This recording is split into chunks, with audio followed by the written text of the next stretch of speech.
Praise లాడమ్మా అందరికీ. మరి ఒక్కసారి దేవుని వాక్యాన్ని ధ్యానించుటకు, దేవుని వాక్యపు వెలుగులో మనము ఎల్లప్పుడూ నివసించుటకు, ఆయన వాక్యాన్ని ధ్యానించుకుంటూ ఆయన కృపలో జీవించుటకు, మరి ఒక్కసారి ఆయన మనకిచ్చిన ఓపికను బట్టి ఆయనకే స్తుతి మహిమ ఘనత చెల్లును గాక. చిన్న ప్రార్థన చేసుకొని మనం వాక్యంలోకి వెళ్ళిపోదాము. అందరం నాతో పాటు అందరూ ఏకీభవించినట్లయితే చిన్న ప్రార్థన చేసుకొని వాక్యంలోకి వెళ్ళిపోదాం. పరిశుద్ధుడా, పరిశుద్ధుడా, ప్రేమ నమ్మకం కలిగిన తండ్రి, మీ పరిశుద్ధమైన పాదాలకు వందనాలు ప్రభువా. సమయన తండ్రి, మీ వాక్యాన్ని ప్రభువా మేము ధ్యానించుకున్నటకు నాయన మీరు మాకు ఇచ్చిన ఓపికను బట్టి మీకు వందనాలు ప్రభువా. వింటున్న ప్రతి ఆత్మను, వింటున్న ప్రతి బిడ్డని మీ చేతికి అప్పగించుకుంటూ సమయాన తండ్రి మీ వాక్యపు వెలుగులో మేము రుచి చూచి నడుచుకోవటకు నాయన మీరే మహిమ పొందుమని, మీరే ఘనత పొందుమని మమ్మల్ని మేము తగ్గించుకుంటూ మీ నామాన్ని హెచ్చించచ్చు అతి పరిశుద్ధమైన యేసయ్య నామంలో అడిగి వేడుకుంటున్నాం తండ్రి, ఆమేన్. ప్రియమైన దేవుని బిడ్డలారా, ఈరోజు దేవుడు మనకు ఏర్పాటు చేసిన వాక్య భాగం వచ్చేసి మత్తయి సువార్త 7వ అధ్యాయము 7వ వచనము 8వ వచనము. అందరి దగ్గర సమయాన ఒకవేళ పరిశుద్ధ గ్రంథము చేతిలో ఉన్నట్లయితే లేదా గృహాలలో వింటున్నట్లయితే పరిశుద్ధ గ్రంథాన్ని ఓపెన్ చేసి మత్తయి సువార్త దేవుడు ఏర్పాటు చేసిన వాక్య భాగము మత్తయి సువార్త 7వ అధ్యాయము 7వ వచనము 8వ వచనం మనం ఒకసారి చూసినట్లయితే నేను చదివి వినిపిస్తాను. అడుగుడి మీకు ఇయ్యబడు, వెదకుడి మీకు దొరుకును, తట్టుడి మీకు తీయబడును. అదే రీతిగా మత్తయి సువార్త 7వ అధ్యాయం 8వ వచనం చూద్దాం ఒకసారి. అడుగు ప్రతి వాడును పొందును, వెదకు వానికి దొరుకును, తట్టు వానికి తీయబడును. మరి ఒక్కసారి నేను వాక్య భాగాన్ని చదివి వినిపిస్తాను. మత్తయి సువార్త 7వ అధ్యాయము 7వ వచనము 8వ వచనము. అడుగుడి మీకు ఇయ్యబడును, వెదకుడి మీకు దొరుకును, తట్టుడి మీకు తీయబడును. అడుగు ప్రతి వాడును పొందును, వెదకు వానికి దొరుకును, తట్టు వానికి తీయబడును. ప్రేమ దేవుని బిడ్డలారా, మనము జీవితంలో మనము చాలా పోగొట్టుకుంటాము. మనిషి జీవితం అనేది అస్తవ్యస్తంగా మారిపోతున్న సందర్భంలో మనము అన్నీ ఉన్నా కానీ ఏదో పోగొట్టుకున్నట్లు మనం ఉంటూ ఉంటాం. నిజమే, మనము అన్ని రకాలుగా దేవుడు అన్ని రకాలుగా అన్ని సమయములందు మనకు అనుకూలంగా ఉన్నా, ఆయన అనుకూలంగా ఇచ్చినా కానీ మనము ఆ సమయాన్ని సద్వినియోగం చేసుకోలేక, దేవుడిచ్చిన వరాలను సద్వినియోగం చేసుకోలేక, దేవుడిచ్చిన మంచి మనస్సును సద్వినియోగం చేసుకోలేక మనము చాలా పొరపాట్లలో ఉంటూ ఉంటాం. జీవితంలో ముఖ్యంగా మనము ఆత్మీయత ఎదుగుదలలో మనం పోగొట్టుకుంటున్నది ఏంటిదంటే మనశ్శాంతి. మనశ్శాంతి అనేది మనిషికి లేకపోవడం.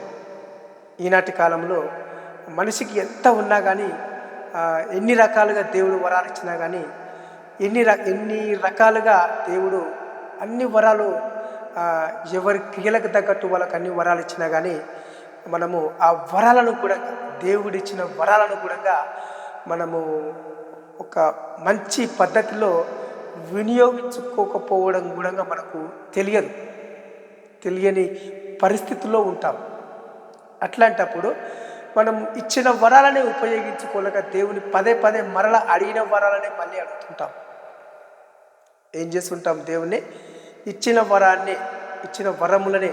ఒక ఉదాహరణ మనం తీసుకున్నట్లయితే, ఆయన ఇచ్చిన వరాలలో మనకు సమయం చాలా ఇస్తాడు. మన జీవితంలో శక్తి ఇస్తాడు, దేవుడు బలం ఇస్తాడు, మంచి ఆరోగ్యం ఇస్తాడు. అదే రీతిగా వస్తుపరమైన ఆస్తులు కూడా దేవుడు మనకు సమకూర్చుతాడు. అందులో మనము మన శరీరం బలహీనంగా ఉండకుండా బలంగా ఉండడానికి, మన ఆరోగ్యం మంచిగా ఉండడానికి మంచి మంచి తలంపులు, మంచి మంచి వరాలు దేవుడు మనకు ఇస్తాడు. కానీ దేవుడిచ్చిన వరాన్ని మనము సరి అయిన రీతిలో ఉపయోగించుకోలేక, దేవుడిచ్చిన తలంపులను సరి అయిన రీతిలో ఉపయోగించుకోలేక దేవుడిచ్చిన మంచి మంచి ఈవులను, ఆలోచనలను ఒక పద్ధతి పరంగా మనం ఉపయోగించుకోలేక ఆయన ఇచ్చిన వరములను మర్చిపోయి మరలా ఆయనను మనం పదే పదే వరాలనే అడుగుతాం. కానీ మనకు మనశ్శాంతి ఏ విధంగా లభిస్తుందని చెప్పి మనం అడగలేకపోతాం. ముఖ్యంగా మనము దేవుణ్ణి అడగవలసింది వరాలు కాకుండా మనశ్శాంతి చాలా అవసరం మనిషికి. మరి ఈనాటి పరిస్థితుల్లో లోకపు పోకడలు, లోకపు ఆశలు, లోకములో ఉన్న ప్రతిదీ మనం గుర్తు చేసుకున్నట్లయితే మనము జీవించడం చాలా కష్టం. ఒకవేళ జీవించినా కానీ సరి అయిన రీతిలో జీవించుకోకపోవడము చాలా కష్టతరమైన పని. అందుకే మనము చూసినా కానీ మనశ్శాంతి లేకపోతే హృదయంలో సంతోషం ఉండదు. ఒకవేళ మనశ్శాంతి కనుక ఉంటే హృదయంలో సంతోషం ఉంటుంది. మనశ్శాంతి ఎప్పుడైతే కోల్పోతామో హృదయంలో సంతోషం కోల్పోతాం. హృదయంలో పూర్తిగా సంతోషాన్ని పూర్తిగా మనము కోల్పోతాం. అది మరి మనశ్శాంతి ఎక్కడ దొరుకుతుంది? మనశ్శాంతి మనకు ఏ రీతిగా దొరుకుతుంది? మనశ్శాంతి అనేది ఎవరిని అడిగితే దొరుకుతుంది అంటే మనము ముఖ్యంగా దేవిని అడగం. మనకు బలమైన దేవుడు, శక్తిమంతుడు, సర్వశక్తిమంతుడు, మంచి ఆలోచనలు ఇచ్చే దేవుడు, మంచి తలంపులను ఇచ్చే దేవుడు, మనల్ని ప్రేమించి మన జీవితాలని సరి అయిన రీతిలో నడిపించే దేవుని మర్చిపోయి మన మనశ్శాంతి దొరకడం కోసము మన ఎమ్మటి ఉన్న మనుషులని అడుగుతాం. మనల్ని ఏలన చేసే మనుషుల్ని అడుగుతాం. మన జీవితాలను మనల్ని చూసి నవ్వుకునే మనుషులనే మనము మనశ్శాంతి కోసం నాకెందుకు మనశ్శాంతి ఉండట్లేదు ఈరోజు, నా మనసు బాగుండట్లేదు ఈరోజు, నా మనసుకి ఏమైంది ఈరోజు, నా హృదయానికి ఏమైంది, నా హృదయంలో సంతోషం ఉండట్లేదు అని చెప్పి పదే పదే మనుషులనే అడుగుతాం. కానీ దేవుని మాత్రం అడగం. దేవుడు అనేక రకమైన వరం ఇచ్చినా కానీ ఆయనను అడగాలంటేనే మనము ఎంకరేజ్ చేస్తుంటాం. ఎందుకంటే మనము నివసిస్తున్న పరిస్థితులు అలాంటివి. నిజమే, మనము నివసిస్తున్న పరిస్థితులు అలా ఉంటాయి, అలా ఉంటున్నాయి కూడా. మనం జ్ఞాపకం చేసుకున్నట్లయితే మనం ఎంత నిమ్మలంగా జీవించాలనుకున్నా, ఎంత మనశ్శాంతితో జీవించాలనుకున్నా కానీ మనము నివసించలేకపోతాం. ముఖ్యంగా ఈనాటి పరిస్థితుల్లో మనము ఉంటున్న పరిస్థితులను బట్టి దేవుల్లో ఎదగలేకపోతుంటాం. సో మనశ్శాంతి పూర్తిగా కోల్పోతాం. హృదయం అనేది సంతోషం ఉండదు. అవును, ఈరోజు అఫ్కోర్స్ ఒకవేళ ఉద్యోగం ఉండొచ్చు, లేదా అఫ్కోర్స్ ఇంకేదైనా కొడుకులకు జాబ్ రావచ్చు, అఫ్కోర్స్ ఇంకేమైనా వ్యవసాయం మంచిగా జరుగుతుండొచ్చు.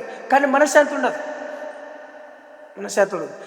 మనుషుల యొక్క కన్నులు మన మీద పడుతూ ఉంటాయి, దేవుని నమ్ముకున్న బిడ్డల పైన పడుతుంటాయి. అందుకనే మనము ముఖ్యంగా ఈరోజు దేవుడు మనకు ఏర్పాటు చేసిన వాక్య భాగము చూసినట్లయితే మత్తయి సువార్త 7వ అధ్యాయము 7వ వచనం 8వ వచనంలో మనము చదువుకున్నాము. అయితే ఈ వాక్య భాగము చదువుకున్నాక మనము ఈ యొక్క వాక్య భాగానికి ఒక టైటిల్ ఇవ్వాలనుకుంటే ఇట్లా: వివేకము కలిగి దేవుని వెతికితే హృదయమందు సంతోషం దొరుకును. వివేకము కలిగి. కానీ మనకు వివేకం ఉంటుందా? తెలివి అంటే చేయబోయే పనిని మనం ఏ పని అయితే చేయాలనుకుంటున్నామో, మనం ఏ పని అయితే మొదలు పెట్టాలనుకుంటున్నామో, మనం ఎలాంటి బిజినెస్ స్టార్ట్ చేయాలనుకుంటున్నామో, మనం వ్యవసాయం ఎప్పుడైతే మొదలు పెట్టాలనుకుంటున్నామో, మన జీవితానికి జీవనోపాధి ఏదైతే మనము మొదలు పెట్టాలనుకుంటున్నామో, ముఖ్యంగా ఆ చేయబోయే పనిని ఏ విధంగా చేయాలో మనము అమలు పరచడానికి సరి అయిన వివేకం మనకు దొరకదు, సరి అయిన తెలివి ఉండదు, మనకు సరి అయిన వివేకము దొరకదు. మరి వివేకము కలిగి దేవుని వెతికితే హృదయమందు సంతోషం అనేది అద్భుతంగా జరుగుతుంది. దేవుని ఆలోచనలు అద్భుతంగా వస్తాయి. దేవుని కృప మన పైన అద్భుతంగా ఉంటుంది. దేవుని యొక్క మంచి ఆలోచనలు మనకు జ్ఞానానికి సరిపోయే రీతిగా ఉంటుంది. అందుకని ప్రేమల దేవుని బిడ్డలారా, ఆయన అంటున్నాడు ఈరోజు వాక్య భాగం సెలవిస్తుంది. మత్తయి సువార్తలోని 7వ అధ్యాయంలోని 7వ వచనం 8వ వచనం ప్రకారము, అడుగుడి మీకు ఇవ్వబడును. దేవుని ఏం చేయాలట? అడగాలి. అడిగితే ఆయన మనకిస్తాడు. తర్వాత వెదకుడి మీకు దొరుకును. ఆయన మనకిచ్చిన దాన్ని వెతకాలి. ఏ వరం అయితే మనకిస్తాడో ఆ వరం గురించి మనం వెతకాలి. తర్వాత తట్టుడి మీకు తీయబడును. ఆ వరాన్ని వెతుకుతుంటే మన హృదయం తొందరపడుతుంటుంది. దేవుడిచ్చిన వరాన్ని ఉపయోగించుకుంటుంటే, దేవుడిచ్చిన వరమును సద్వినియోగపరచుకుంటుంటే, దేవుడిచ్చిన వరాన్ని ఒక క్రమమైన పద్ధతిలో మనము ఉపయోగించుకోవాలనుకుంటున్నాం. మన హృదయం తడబడుతుంది. ఎందుకంటే మనం నివసించేది లోకంలోనే, మనం నివసించేది ఈ యొక్క పాపపు లోకంలోనే జీవిస్తున్నాం కాబట్టి మన హృదయం ఎప్పటికప్పుడు వణికిపోతూ ఉంటుంది. భరించుకోలేకపోతుంటాం, తట్టుకోలేకపోతుంటాము, బుగులు బుగులు లేస్తుంది. అయితే ఆయన అంటున్నాడు, తట్టుడి మీకు తీయబడును. ఆయన హృదయాన్ని తట్టాలి. దేవుని హృదయాన్ని మన హృదయానికి కనెక్ట్ చేసుకోవాలి. దేవుని తలంపులకి మన తలంపులు ఇచ్చేసుకోవాలి. ఎప్పుడైతే దేవుని తలంపులకి మన తలంపులు ఇచ్చేస్తామో, ఎప్పుడైతే ఆయన హృదయానికి మన హృదయాన్ని ఎప్పుడైతే ఇచ్చేస్తామో, అందుకని అంటుండే ఇక్కడ, తట్టుడి మీకు ఇవ్వబడును, నా హృదయాన్ని తట్టుడి అని మీకు ఇవ్వబడిన అంటుండు. మళ్ళీ 8వ వచనంలో ఏమని వాక్యం సెలవిస్తుందంటే, అడుగు ప్రతి వాడును పొందును. అడగలేకపోతాం. ఒకవేళ అడిగితే, ఇచ్చిన వరాన్ని ఎలా ఉపయోగించుకోవాలో తెలియక సతమతమవుతున్న ఈరోజు దేవుని అడిగితే ఆయన అంటున్నాడు, అడుగు ప్రతి వాడును పొందును. ఇంకోటి, వెదకు వానికి దొరుకును. అదే రీతిగా తట్టు ప్రతి వానికి తీయబడును. తట్టు ప్రతి వానికి తీయబడును. ప్రియమైన దేవుని బిడ్డలారా, మరి మనము ఇక్కడ మనం ఇంకా రెండు మనం వాక్య భాగం మనం పరిశీలించినట్లయితే, కీర్తనల గ్రంథం 34వ అధ్యాయం 14వ వచనం మనం చూసినట్లయితే, కీడు చేయుట మాని మేలు చేయుము, సమాధానము వెతికి దాన్ని వెంటాడుము. నిజమే ప్రియమైన దేవుని బిడ్డలారా, ఈ రోజుల్లో మనము కోల్పోతున్నది ఏంటంటే ముఖ్యంగా సమాధానం. ఎందులో ఆ సమాధానం? హృదయమందు సమాధానం లేకపోవడం, హృదయంలో సమాధానం కోల్పోవడం పూర్తిగా. ఎందుకు హృదయంలో సమాధానం కోల్పోతున్నాం? మన హృదయానికి కీడు చేసుకుంటున్నాం. ఎందుకు కీడు చేసుకుంటున్నాం? దేవుని అడగక, ఆయన ఇచ్చిన వరాన్ని ఎలా ఉపయోగించుకోవాలో దేవుని అడగక, మొట్టమొదటగా మనం చేస్తున్నది ఏంటంటే, మన హృదయాన్ని మనమే మోసపరుచుకుంటున్నాం, కీడు చేసుకుంటున్నాం. కీడు చేయటం మాని, మన హృదయానికి కీడు చేయటం మాని మేలు చేయము, సమాధానము వెతికి దాన్ని వెంటాడము. కీర్తనల గ్రంథము 34వ అధ్యాయంలోని 14వ వచనం వాక్య ప్రకారం సెలవిస్తున్నాడు దేవుడు, కీడు చేయుట మాని మేలు చేయము, సమాధానము వెతికి దాన్ని వెంటాడము. అదే రీతిగా మత్తయి సువార్తలోని 6వ అధ్యాయంలోని 33వ వచనం మనం ఒకసారి చూసినట్లయితే, ప్రేమన దేవుని బిడ్డలారా, కాబట్టి మీరు ఆయన రాజ్యమును నీతిని మొదట వెతుకుడి. మనకు మనశ్శాంతి దొరకాలంటే మొదటగా మనం వెతకవలసింది ఆయన రాజ్యం ఎలా ఉంటుందో వెతకాలి, ఆయన నీతి ఎలా ఉంటుందో వెతకాలి. ఆయన రాజ్యంలో ఎలాంటి మనకు జీవితానికి అవసరమయ్యే పద్ధతులు ఉన్నాయో, మన జీవితానికి ఎలాంటి బాగుపడే నియమాలు ఉన్నాయో, ఆయన రాజ్యాన్ని, ఆయన నీతిని ఎప్పుడైతే వెతుకుతామో, ఎప్పుడైతే మనం వెతకడానికి మనం ప్రయత్నిస్తామో, అప్పుడు అవన్నీ మీకు అనుగ్రహింపబడును అని చెప్పి వాక్యం సెలవిస్తుంది. అవన్నీ మీకు అనుగ్రహింపబడును అంటే ఆయన దగ్గరున్న సమాధానము, ఆయన దగ్గరున్న నీతి, ఆయన దగ్గరున్న రాజ్యము మనకు అనుగ్రహింపబడుతుందని చెప్పి వాక్యం సెలవిస్తుంది. ప్రియమైన దేవుని బిడ్డలారా, అదే రీతిగా మనము ఈ యొక్క ఒక్క విషయం మనము వివేకము కలిగి దేవుని వెతికినట్లయితే మన హృదయం ఖచ్చితంగా సంతోషిస్తుంది. దేవుని సన్నిధిలో మనం ఎలాంటి పరిస్థితుల్లో ఉన్నా మన హృదయం బెదిరిపోకుండా, మన హృదయం అదిరిపోకుండా, మన హృదయం అసంతృప్తిలో మునగకుండా మనము వివేకము కొరకు దేవుని వెతికితే, మన మనశ్శాంతి కొరకు దేవుని వెతికితే, మనకు మనశ్శాంతి ఎక్కడ లోపిస్తుందో ఆ లోపాన్ని దేవుని ముంగల పెట్టి దేవుని వెతికితే, మన హృదయంలో ఉన్న మనశ్శాంతి ఎక్కడ పోయిందో ఆ మనశ్శాంతి కోసం దేవుని వెతికితే, దేవుడు ఈరోజు మనకు హృదయం సంతోషపరచులాగున ఆయన మనకు దర్శనం ఇస్తాడు. ప్రేమల దేవుని బిడ్డలారా, అంటున్నాడు ఇక్కడ దేవుడు కీర్తనల గ్రంథము 14వ వచనము, కీర్తనల గ్రంథము 14వ అధ్యాయము 2వ వచనం ప్రకారము మనకు దేవుడు వాక్యం సెలవిస్తుంది, వివేకము కలిగి దేవుని వెతుకువారు కలరేమో అని యెహోవా ఆకాశం నుండి చూచి నరులను పరిశీలించను. ఆయన ఆకాశం నుండి పరిశీలిస్తున్న మన హృదయాలను. ఎందుకంటే ఆయనను నమ్ముకున్న బిడ్డలు అయిన మనము ఎందుకు బాధపడుతున్నారు, ఎందుకు హృదయంలో కలత చెందుతున్నారు, ఎందుకు హృదయంలో బాధపడుతున్నారు, హృదయంలో ఎందుకు కృంగిపోతున్నారని చెప్పి ఆయన ఆకాశం నుంచి పరిశీలిస్తున్నాడు. మనల్ని పరిశీలించే దేవుడు, మన హృదయాల్ని పరిశీలించే దేవుడు, మన అవసరతలను పరిశీలించే దేవుడు, మనకి ఏంటివి కావాలో చూసే దేవుడు, మనకు ఏమేమి అవసరతలు ఉన్నాయో మనల్ని పరిశీలించే దేవుడు ఆకాశం నుండి పదే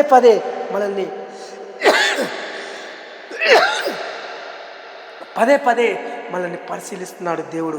అందుకనే వాక్యం సెలవిస్తుంది, కీర్తనల గ్రంథము 14వ అధ్యాయం 2వ వచనం ప్రకారము, వివేకము కలిగి దేవుని వెతుకువారు కలరేమో, వివేకము కలిగి దేవుని వెతుకువారు కలరేమో అని యెహోవా ఆకాశము నుండి చూచి నరులను పరిశీలించను. మనల్ని దేవుడు పరిశీలిస్తున్నాడు. ఆకాశం నుండి ఏం చేస్తుంది? దేవుడు మనల్ని పరిశీలిస్తున్నాడు. ఎందుకు పరిశీలిస్తున్నాడు? ఆయన మనల్ని ప్రేమించి మన జీవితాలను చక్కబెట్టి మన జీవితంలో వస్తున్న చెడు తలంపులను తీసివేసి ఒక మంచి జీవితాన్ని ఇవ్వాలని చెప్పి ఆశపడుతున్న దేవుడు మనల్ని చూసి ఆయన మన హృదయాలు ఎలా ఉన్నాయి, మన హృదయ తలంపులు ఎలా ఉన్నాయి, ఎందుకు మనశ్శాంతి కోల్పోతున్నారు, ఎలాంటి పరిస్థితుల్లో ఉన్నారు, ఆ ఉన్న పరిస్థితులు ఎట్లాంటివో ఆయన చూసి ఆయన ఆకాశం నుండి వెతుకుతున్నాడు మన హృదయాలని. మన హృదయంలో ఉన్న రోతను, మన హృదయంలో బాధను ఆయన చూసి పరిశీలిస్తున్నాడు. ప్రేమ దేవుని బిడ్డలారా, కీర్తనల గ్రంథము 53వ అధ్యాయం 2వ వచనం ప్రకారం ఇంకొక మాట దేవుని వాక్యం సెలవిస్తుంది, వివేకము కలిగి దేవుని వెతుకువారు కలరేమో అని దేవుడు ఆకాశం నుండి చూసి నరులను పరిశీలించను. సేమ్ అదే మాట దేవుడు మళ్ళా కీర్తనల గ్రంథంలోని 53వ అధ్యాయంలో 2వ వచనం ప్రకారం ఆయన మళ్ళా చెప్తున్నాడు, వివేకము కలిగి దేవుని వెతుకువారు కలరేమో.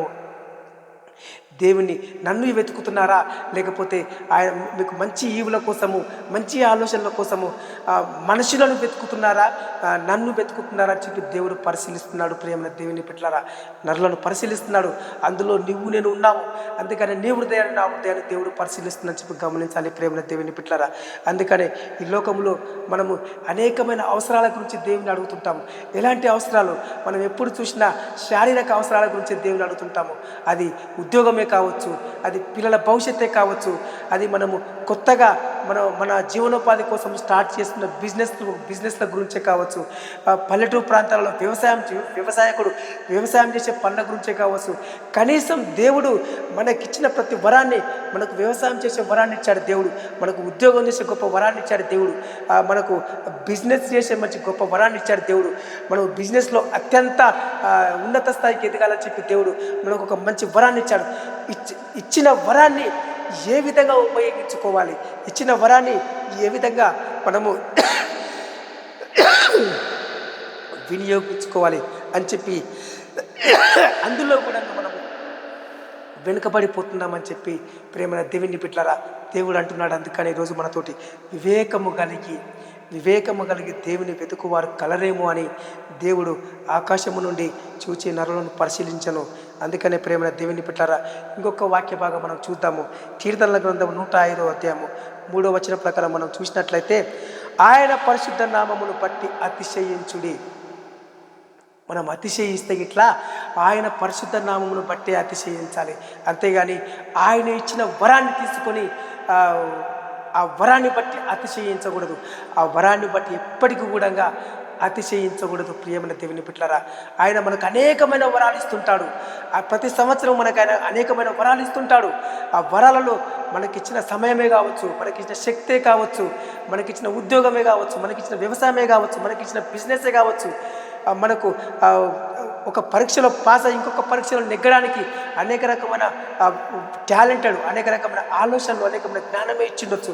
కానీ వాటిని బట్టి అతిశయించకూడదు. వీటిని బట్టి అతిశయించాలంటే ఆయన పరిశుద్ధ నామాన్ని బట్టి అతిశయించండి. ఆయన పరిశుద్ధ నామాన్ని బట్టి అతిశయించండి.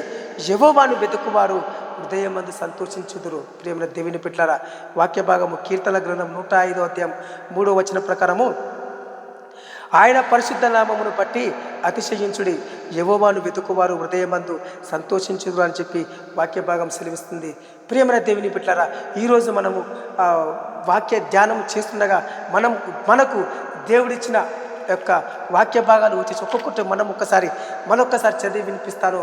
దయచేసి ప్రియమైన దేవుని బిడ్డలారా వింటారని చెప్పి నేను విశ్వాసంతో నాయన మరొకసారి నేను ఈ యొక్క వాక్య భాగం చదివి వినిపిస్తాను. మత్తయి సువార్త ఈరోజు మనకు దేవుడు ఇచ్చిన వాక్య భాగం వచ్చేసి మత్తయి సువార్త 7వ అధ్యాయము 7వ వచనం 8వ వచనము. అడుగుడి మీకు ఇయ్యబడును, వెదకుడి మీకు దొరుకును, తట్టుడి మీకు తీయబడును. అడుగు ప్రతి వాడును పొందును, వెదకు వానికి దొరుకును, తట్టు వానికి తీయబడును.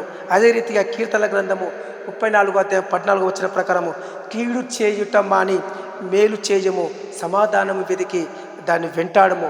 అదే రీతిగా మత్తయి సువార్త 6వ అధ్యాయం 33వ వచనం ప్రకారము, కాబట్టి మీరు ఆయన రాజ్యమును నీతిని మొదట వెతుకుడి, అప్పుడు అవన్నీ మీకు అనుగ్రహింపబడును. అదే రీతిగా కీర్తన గ్రంథం 14వ అధ్యాయము 2వ వచనం ప్రకారము, వివేకము కలిగి దేవుని వెతుకు వారు కలరేమో అని యెహోవా ఆకాశము నుండి చూచి నరులను పరిశీలించను. అదే రీతిగా కీర్తనల గ్రంథం 53వ అధ్యాయం 2వ వచనం ప్రకారము, వివేకము కలిగి దేవుని వెతుకువారు కలరేమో అని దేవుడు ఆకాశము నుండి చూచి నరులను పరిశీలించను. ప్రేమన దేవుని బిడ్డలారా, కీర్తనల గ్రంథం 105వ అధ్యాయం 3వ వచనం ప్రకారము, ఆయన పరిశుద్ధ నామమును బట్టి అతిశయించుడి, యెహోవాను వెతుకువారు హృదయమందు సంతోషించెదరు. అందుకనే మనం ఎప్పుడైతే దేవుని నమ్ముకుంటామో, మనం ఎప్పుడైతే దేవునిలో ఎదగాలని నేర్చుకుంటామో, మనం ఎప్పుడైతే దేవునిలో 24 గంటలు దేవునిలో బ్రతకాలి, లోకపు ఆశను చంపుకొని లోకంలో తిరుగుట, ఆ యొక్క తిరుగుడు మార్గాన్ని చంపుకొని దేవునిలో ఎదగాలని చెప్పి ఆశతో ఆయన దగ్గరికి వచ్చాము. ఆయన మన జీవితాన్ని చక్కబెట్టాలని, మన ఆలోచనలను స్థిరపరచాలని చెప్పి, మన ఉద్యోగాలను సరైన రీతిలో నడిపించుకోవాలని చెప్పి ఆయన మనల్ని ప్రేమించి, ఆయన మన కోసం ఆయన మన పాపాలని భరించి మన జీవితాన్ని చక్కబెడుతున్న దేవుని మనం మర్చిపోయి ఎవరెవరినో అడుగుతుంటాము, ఎక్కడెక్కడనో పోతుంటాము. సరియైన సమాధానం దొరకదు, సరియైన రీతిలో బ్రతకము. ఇచ్చిన ప్రతి వరాన్ని సరియైన పద్ధతిలో ఉపయోగించుకోలేక మనుషుల మాటలు నమ్మి ఆ వరాల్ని పోగొట్టుకుంటాము. బంధువుల మాటలు నమ్మి ఇచ్చిన వరాన్ని పోగొట్టుకుంటాము. చుట్టాల మాటలు నమ్మి ఇచ్చిన వరాలను పోగొట్టుకుంటాము. ప్రతి ఒక్కరి మాటలు నమ్మి ఆయన ఇచ్చిన, దేవుడు ఇచ్చిన శ్రేష్టమైన జీవీలను మనము సరియైన రీతిలో ఉపయోగించుకోలేక సిగ్గుపడి నువ్వు దేవుని నమ్ముకున్నావా అంటే, అవును నమ్ముకున్నట్టు వాళ్ళు ఒక్క మాట అనేసరికి దేవునికి దూరంగా పోయే పరిస్థితులు ఈరోజు విశ్వాసంలో నెలకొంటున్నాయి. ప్రేమల దేవుని బిడ్డలారా, నువ్వు క్రీస్తును నమ్మినవా, యేసుక్రీస్తు బాటలో నడుస్తున్నావా, ఎందుకు అక్కడ వెళ్ళావని చెప్పి అలాంటి ప్రశ్నలు రేకెత్తిస్తూ ఉంటే మనకు బలహీన పరిస్థితులు ఏర్పడుతుంటాయి. ప్రేమల దేవుని బిడ్డలారా, ఇంట్లో వాళ్ళు కావచ్చు, బయట వాళ్ళు కావచ్చు, ఉద్యోగరీత్యా చూస్తే ఉద్యోగంలో కావచ్చు, ఫ్రెండ్స్ల మధ్యలో కావచ్చు, ప్రతి ఒక్కరి మధ్యలో మనం నివసిస్తున్నప్పుడు ప్రేమల దేవుని బిడ్డలారా, ఎన్నో వేదనలు, ఎన్నో బాధలు, ఎన్నో ఆలోచనలు, ఎన్నో ఆటంకాలు ఇలాంటివి ఎదురవుతుంటాయి. ప్రేమల దేవుని బిడ్డలారా, వీటన్నిటిని ఎదుర్కోలేక, వీటన్నిటిని మనము తట్టుకోలేక ఒక్కొక్కసారి దేవుని నుంచి దూరమయ్యే పరిస్థితుల్లో కూడా మనకు వచ్చే క్షణాలు మనకు అవపడుతున్నాయి. ప్రేమల దేవుని బిడ్డలారా, అందుకనే మనం మనశ్శాంతి కోల్పోతుంటాము. ఎప్పుడైతే మనశ్శాంతి కోల్పోయి మనము ఉంటామో అప్పుడు మన హృదయంలో సంతోషం ఉండదు. దేవుడిచ్చిన వరాలను కూడా ఉపయోగించుకోలేక ఒకటి మనశ్శాంతి కోల్పోతుంటాము, రెండవది ఆ హృదయంలో సంతోషాన్ని కోల్పోతుంటాము. అందుకనే దేవుడు అంటున్నాడు ఈరోజు, అడగండి నేను మీకు ఇస్తాను, తట్టండి నా హృదయాన్ని మీకు ఇస్తాను అని చెప్పి ఆయన అంటున్నాడు. మనం ఖచ్చితంగా దేవుని అడగాలి.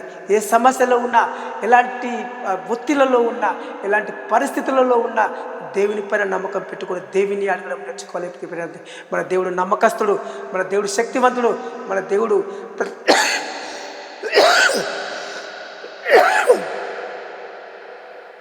మన దేవుడు ప్రతిదీ మనల్ని చూస్తున్నాడు. నా బిడ్డలు ఎలాంటి పరిస్థితుల్లో ఉన్నారు, నన్ను నమ్ముకున్న బిడ్డలు ప్రతి ఒక్కరు వాళ్ళు ఉండే పరిస్థితి ఎలాంటిది అని చెప్పి ఎందుకు బాధపడుతున్నారు, నాకు చెప్పుకోలేక ఎందుకు బాధపడుతున్నారు అని చెప్పి దేవుడు ఈరోజు మనల్ని చూసి ఆయన అసంతృప్తిలో ఉన్నారు. ప్రేమ దేవుని బిడ్డలారా, అందుకనే దేవుని అడుగుదాం, ప్రతి విషయంలో అడుగుదాం.